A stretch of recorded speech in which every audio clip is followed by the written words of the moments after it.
I like that comment because it goes right into this next one. Why do we need it, right? Well, I mean, if you're not convinced by the last slide, let's dig a little deeper, right?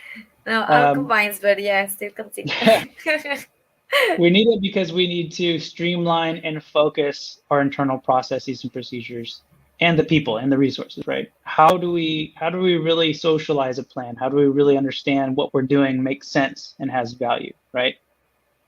So what we need product development as a process because it helps us really map out how our product will give a solution to a customer, right? At the end of the day, your idea is worth nothing unless it actually meets a customer need, right? Yes, exactly. And what's interesting as well is it's not a firm plan, meaning it doesn't have to be it's not unchangeable. You can change your ideas, you can adjust your ideas. It's not trying to put a process together that says you shall not change it, you can't change your mind, but rather understanding what those changes do to your plan and how they affect them. So between hardware and software companies, it's slightly different in how they approach things, because very simply, if you listen to Eric Ries, who wrote the information behind the lean startup approach, he creates the loop on the right, which is called the build, measure, learn loop, right?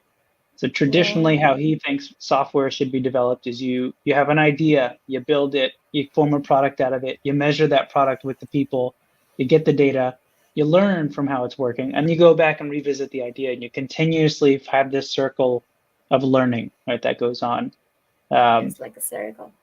Exactly, and in hardware, it's slightly different. You don't necessarily have the ability to go back and learn and complete that circle, because hardware takes a lot of effort up front, and then you have to make a lot of them. And if you're trying to change your mind right in the process of making a lot of them, it's going to cost a lot of money and it's going to be a lot of issues, right? So it's not so easy.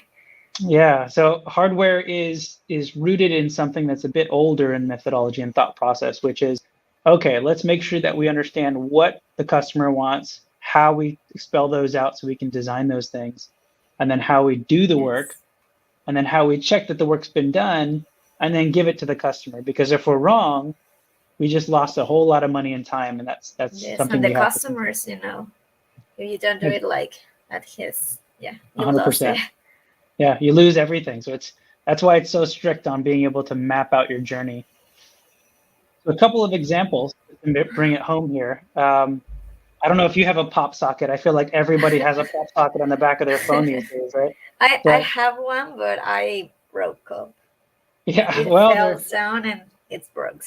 You have to get another one. They're pretty cheap. And the nice thing about it is, what I really like is it was created by a professor, and he said, you know what, I need something to hold my phone and put it on the surface, right? Because my finger, when I hold my big phone, my finger is getting tired of holding my phone.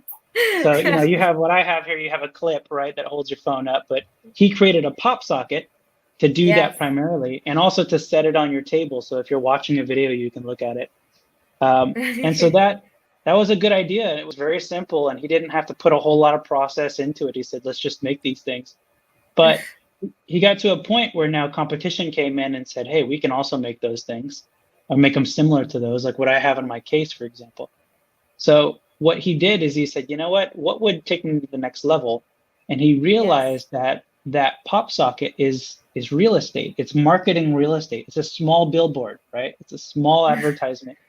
And so he started connecting with other companies and saying, what if we could give you pop sockets and actually have your logo or your information on them?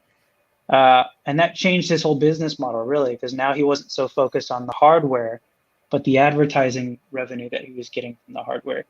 And so by 2018, that change of philosophy using good product development processes allowed him to grow the company, and it became $200 million by 2018 for these little things that you see on the screen. It's ridiculous, right? So that's a good example. Now, a bad example, or a poor, I wouldn't say bad. Kodak is still a very important company across the world. In the 80s and 90s, they had a huge market share, 90% of the market across the world. They were everywhere. They helped invent the digital camera. And then they went through market research in the 80s and said, hey, what do we think about the digital camera? How do we think people are going to react to it? And the marketing firm that they talked with said, we think people are going to love digital film, digital cameras. And Kodak said, we're not so sure. We're going to keep making film. And so they chose to ignore the market feedback, which is the first no-no of product development process. Is you have to understand what your customer wants and map that out, right?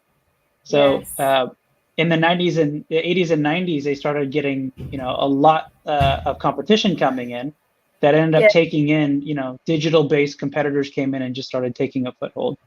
And so because they ignored digital by about 2020 or 2012, they filed Chapter 11. They went bankrupt. They still exist today, but they're just a shell of what they were when they were, when they ruled the world back in the 80s and 90s. So you're in the process. Yep. And this is valuable feedback for us because we don't want to be a Kodak. We want to be a pop socket, right?